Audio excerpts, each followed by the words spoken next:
Shrimad Bhagavad Gita, Chapter 2. Sanjay said, Lord Krishna then addressed the following words to Dhananjay Arjun, who was overwhelmed with pity. His eyes were filled with tears, and his mind was agitated, and he was drowning in the ocean of sorrow. Lord Sri Krishna said, Kutastva akasmalamidam visame samupasthitam anaryajustam kirtikaram Arjuna. Which means, Sabyasachi Dhananjay Arjun, how has this delusion overtaken you at this odd time? It will neither give you heaven nor it will give you fame. Don't yield to unmanliness. This is not for you. Discard this base faint-heartedness. Stand up, O destroyer of evil. Arjuna said, Lord, how can I fight against my respected grandfather Bhishma, my respected uncle Salya, and my respected Gurus Dronacharya and Kripacharya? They are worthy of worship.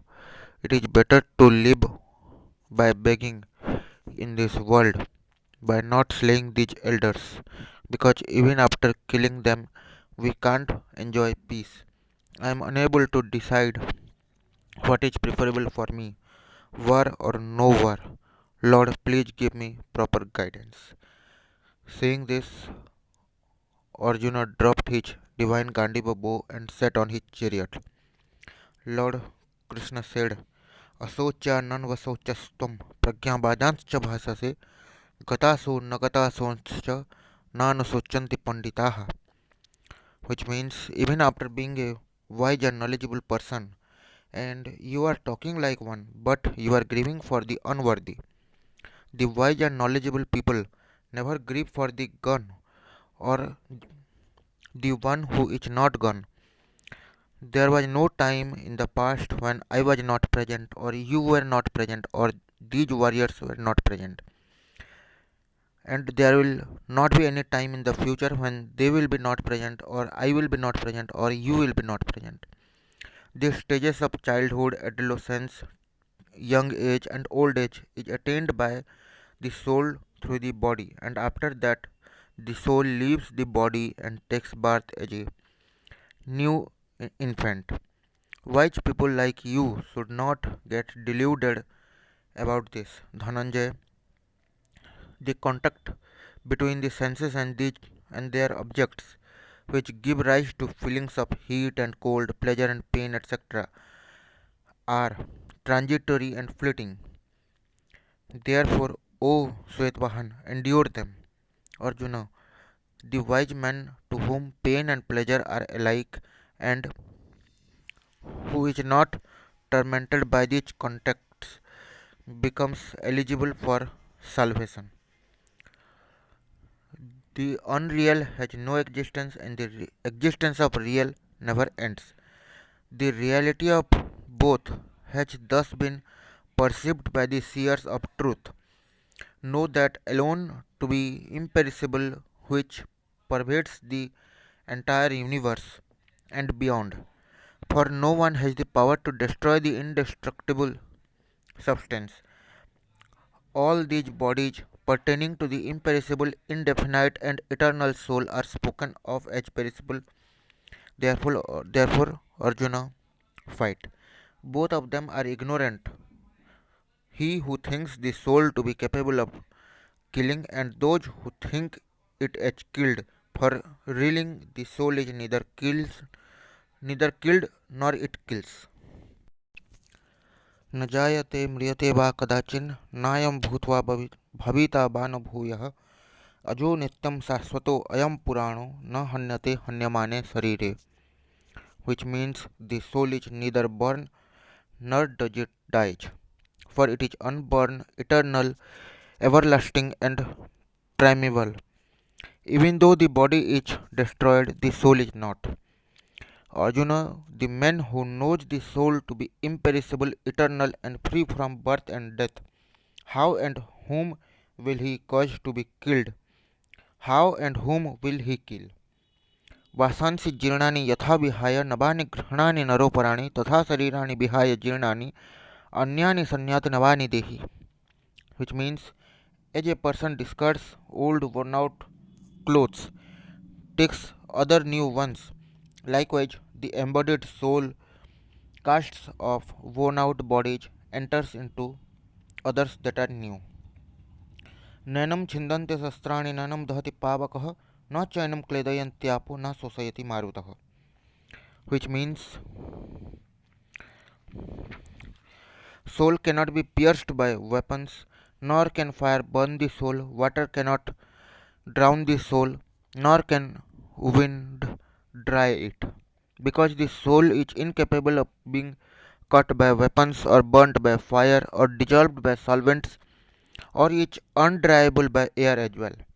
The soul is unmanifest, it is incomprehensible, and it is spoken as immutable. Therefore, knowing it as such, you should not grieve. And Arjuna, if you should suppose the soul to be subjected to constant birth and death, even then you should not grieve like this. So, in that case, death is certain for the one who is born, and rebirth is inevitable for the dead. Therefore, dear Arjun, you should not grieve over the inevitable. अव्यक्त देनी भूतानि व्यक्त मध्यानि भारत अव्यक्त निधनान्येव तत्र का परिदेवना, which means, dear Arjun, before birth the soul is beyond the access of human senses. Even after death, the soul returns to the condition where it is beyond the access of human senses. The person's senses are able to access the soul only in the duration between the birth and the death. That is when the soul is in the form of any living being. Then what is the cause of this lamenting, my dear Arjun? Hardly some rare and enlightened people perceive this soul as marvelous, scarce, another likewise speak thereof as marvelous, while there are some who know it not even on hearing of it. हतो वा प्राप्स्यसे स्वर्गं जित्वा वा भोक्ष्यसे महिम तस्मादुत्तिष्ठ कौन्तेय युद्धाय कृतनिश्चयः, which means, if you get killed in the battle by any deceitful means, you will attain heaven. By attaining victory in this war, you will enjoy sovereignty of this earth. Therefore, stand up, Arjuna, determined to fight. सुख दुखे समे कृत्वा लाभालाभौ जया जयो तथा ततो युद्धाय युज्यस्व नैवं पापमवाप्स्यसि. Arjuna, treat victory and defeat, gain and loss, pain and pleasure same, and get ready for this war. Fight this war because you will not incur any kind of sin. त्रैगुण्या विश्याविदः निस्त्रैगुण्यो भवार्जुनः निर्द्वन्द्वो नित्यतत्त्वस्थो निर्योगक्षेमात्मवान्, which means, Arjuna, in the Vedas thus deal with the evolutes of the three gunas or qualities, sattva, rajas, and tamas. O dear Arjun, become transcendental to these three gunas. Be free from all dualities and all anxieties, and gain and safety, and be established in the Supreme Self. कर्मण्येवाधिकारस्ते मा फलेषु कदाचन मा कर्मफल हेतु भूः माते संगोस्त कर्मणि, which means, Arjuna, your right is to work only and not to the fruit thereof. Do not be the cause of the fruit of action, nor let your attachment be to inaction. Arjuna, perform your duties established in yoga, renouncing attachment, and be even minded in success and failure. Evenness of mind is called yoga. बुद्धि युक्तो जहातिह उभे सुकृत दुष्कृति तस्माद योगाय युज्यस्व योगः कर्मसु कौशलम. This means, endowed with equanimity, one sets in this life both good and evil. Therefore, strive for the practice of this yoga of equanimity. Skill in action lies in the practice of this yoga. For wise men possess equipoised mind, renouncing the fruit of actions and freed from the shackles of birth and death. attain the blissful supreme state.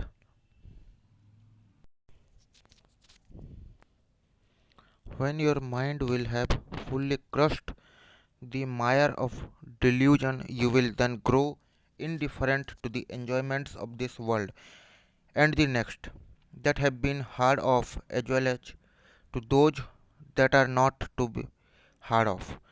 When your intellect, confused by hearing conflicting statements, will rest steady and undistracted in complication contemplation of God, you will attain yoga, that is everlasting union with Supreme Lord.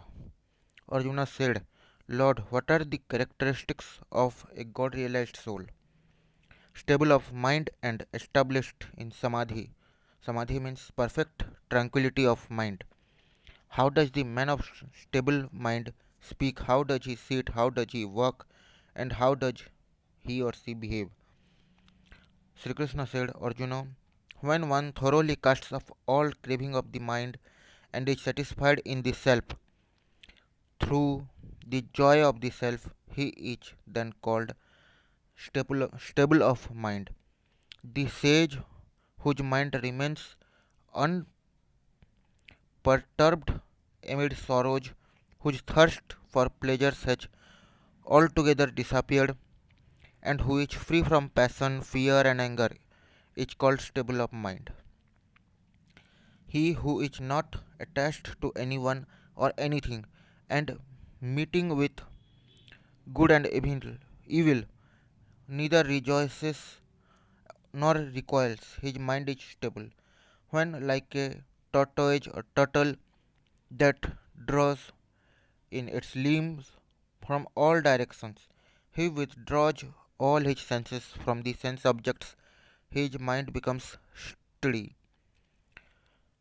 विषया विनिवर्तन्ते निरहारस्य देहिनः रसवर्जं रसोप्यस्यै परम दृष्ट्वा निवर्तते, which means the person who stops eating food to get rid of taste, he or she never get freedom from the craving for taste. The person faces twofold harm. Firstly, the person becomes weak, and due to the weakness, he fails to do the efforts to get moksha. And secondly, his mind is always filled with the cravings for taste. Similarly, earthly human gets attached to the worldly topics, but a person with stable mind successfully pulls his mind from the worldly attachments when he realizes that I, Vishnu, am the supreme. ध्यायतो विषयान् पुंसः सङ्गस्तेषु उपजायते सङ्गात् सञ्जायते कामः कामात् क्रोधोऽपि जायते क्रोधात् भवति सम्मोहः सम्मोहात् स्मृतिविभ्रमः स्मृतिभ्रंशात् बुद्धिनाशो बुद्धिनाशात् प्रणश्यति, which means the person dwelling on sense objects develops attachments for them. From attachments springs up desires, and from unfulfilled desires ensues anger. From anger arises delusion. From delusion, mind's confusion arises. From confused mind, the loss of reasoning arises. From the loss of reasoning, one goes into complete ruin. या निशा सर्वभूतानां तस्यां जागृति संयमी यस्यां जागृति भूतानि सा निशा पश्यतो मुनेः,